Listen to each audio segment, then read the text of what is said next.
Assalamualaikum warahmatullahi wabarakatuh. Perkenalkan saya Nadia Putri Kurniasari dari Prodi Pendidikan Teknik Elektro 2019 dengan NIM 19501241009.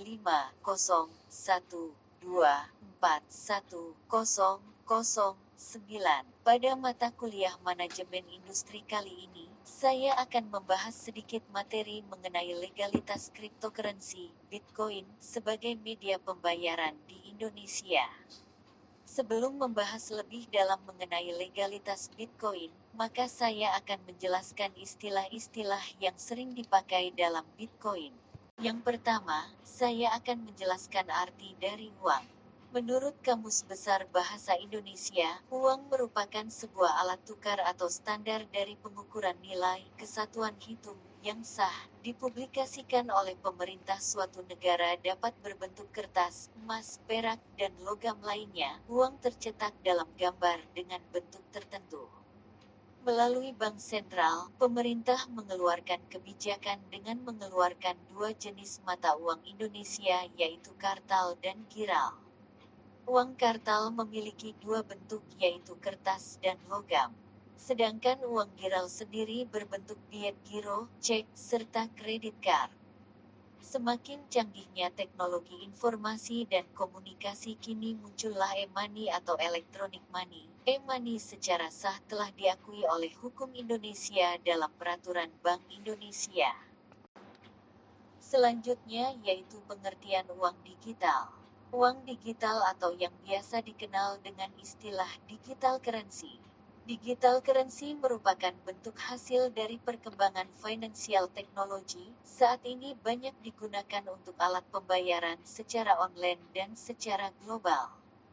Digital currency biasanya menggunakan sebuah metode blockchain yang merupakan buku besar para penambang Bitcoin. Selanjutnya, apa itu cryptocurrency? Cryptocurrency berbeda dengan digital currency. Cryptocurrency sendiri ditemukan oleh seseorang dengan menggunakan nama samaran yaitu Nakamoto pada tahun 2008. Dan cryptocurrency merupakan hasil dari digital currency. Cryptocurrency menggunakan sistem kriptografi yang dianggap lebih aman daripada digital currency, karena saat melakukan transaksi cryptocurrency tidak adanya pihak ketiga. Sedangkan digital currency menggunakan pihak ketiga saat melakukan transaksi. Sehingga secara hukum Indonesia diakui, serta secara pengerjaannya pun dapat terkontrol secara optimal. Banyak sekali jenis dari cryptocurrency ini diantaranya Bitcoin, Dogecoin, Blackcoin, dan lain-lain.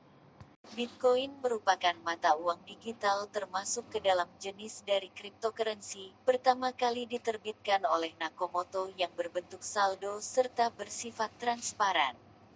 Bitcoin juga merupakan salah satu mata uang digital yang sedang laris dan tren di kalangan masyarakat Indonesia. Bitcoin menggunakan jaringan yang disebut peer-to-peer. Bitcoin memiliki 3 jenis wallet atau dompet. Yang pertama soft virtual wallet, yang kedua phone wallet, dan yang terakhir e-wallet. Bitcoin juga memiliki dua konsep untuk mendapatkannya yaitu dengan menambang dan dengan cara konvensional. Cara menambang dilakukan dengan melakukan kalkulasi perhitungan serta menemukan blok di dalam teknologi blockchain. Sedangkan cara konvensional melalui jual beli pada situs yang menyediakan Bitcoin. Namun sekarang, tidak perlu menggunakan komputer atau laptop, melainkan menggunakan alat khusus yang disebut dengan ASIC, Application Specific Integrated Circuit, adalah alat yang dirancang khusus dengan sirkuit elektronik yang dibuat untuk perhitungan matematis dalam sistem Bitcoin. Berdasarkan data yang dipaparkan dari situs coinmarketcap.com di atas. Saat ini, Rabu, tanggal 9 Desember tahun 2020, harga Bitcoin adalah $17.974,87 US dollar. Bitcoin turun 2,55% dalam 24 jam terakhir. Volume perdagangan selama 24 jam sebesar 28.098.683.926 dolar US dollar. Peringkat koin market saat ini adalah 1, dengan tutup pasar 333,753.990.846 dolar US dollar. Memiliki suplai yang beredar sebesar 18.567.806 koin Bitcoin serta peredaran maksimal tersedia 21 juta koin Bitcoin. Setelah ini kita memasuki pada hukum yang mengatur peredaran Bitcoin di Indonesia. Ada banyak undang-undang yang mengatur peredaran Bitcoin di Indonesia. Namun pada kesempatan kali ini saya hanya fokus terhadap 3 undang-undang dasar tahun 1945. Yang pertama kali yaitu Undang-Undang Nomor 11 Tahun 2008 mengenai Informasi dan Elektronik, Pasal 5 Paragraf ketiga menyatakan informasi elektronik dan atau catatan elektronik dinyatakan sah ketika menggunakan sistem elektronik mengikuti ketentuan yang diatur dalam undang-undang ini. Semua kegiatan harus berupa rupiah, mulai dari deposito hingga mata uang asing.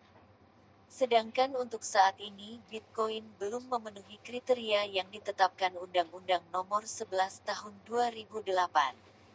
Kriteria pada Bitcoin tersebut adalah 1. Bitcoin tidak dapat ditransaksikan. 2. Belum adanya pengakuan. 3. Nilai yang dihasilkan oleh Bitcoin cenderung tidak stabil. 4. Bitcoin memiliki batasan jumlah untuk beredar. Yang kedua yaitu membahas tentang Undang-Undang Nomor 7 Tahun 2011, Pasal 1 pada paragraf 2 menyatakan bahwa mata uang adalah pembayaran yang sah dan dikeluarkan oleh Republik Indonesia, selanjutnya disebut rupiah, serta pada pasal 21 dan 22 menyatakan bahwa mata uang yang harus digunakan setiap lalu lintas pembayaran adalah rupiah. 1. Dapat menampilkan kembali informasi elektronik. 2. Dapat melindungi ketersediaan, integritas, keaslian, kerahasiaan, dan aksesibilitas informasi elektronik dalam penerapan sistem elektronik. 3. Dapat beroperasi sesuai prosedur dalam implementasi elektronik. 4. Dilengkapi dengan prosedur dengan bahasa, informasi, atau simbol yang mudah dipahami oleh penggunanya. 5. Memiliki mekanisme berkelanjutan untuk menjaga kebaruan, kejelasan dan prosedur respon atau tanggung jawab pengguna. Dan yang terakhir yaitu Undang-Undang Nomor 6 Tahun 2009 mengenai Bank Indonesia menyatakan bahwa mata uang yang berlaku di NKRI adalah rupiah. Hal tersebut membuktikan dengan jelas bahwa Bank Indonesia secara tegas bahwa selain rupiah maka bukan termasuk alat pembayaran yang resmi atau legal di Indonesia. Dan untuk saat ini, hukum di Indonesia belum mampu memberikan perlindungan yang pasti dan legal atas peredaran Bitcoin di Indonesia. Sehingga tanggung jawab sepenuhnya ditanggung oleh pengguna atau penambang Bitcoin. Kesimpulan, dapat disimpulkan bahwa rupiah merupakan mata uang yang sah dan resmi secara hukum Indonesia, dan boleh diedarkan sebagai alat transaksi pembayaran. Sedangkan Bitcoin untuk saat ini dapat dikatakan samar-samar di mata hukum. Namun lebih cenderung belum mendapatkan izin secara sah dari hukum negara Indonesia. Hal tersebut ditegaskan oleh adanya Undang-Undang Nomor 7 Tahun 2011 mengenai mata uang, yang menolak dengan tegas karena Bitcoin tidak memenuhi persyaratannya sebagai mata uang Indonesia.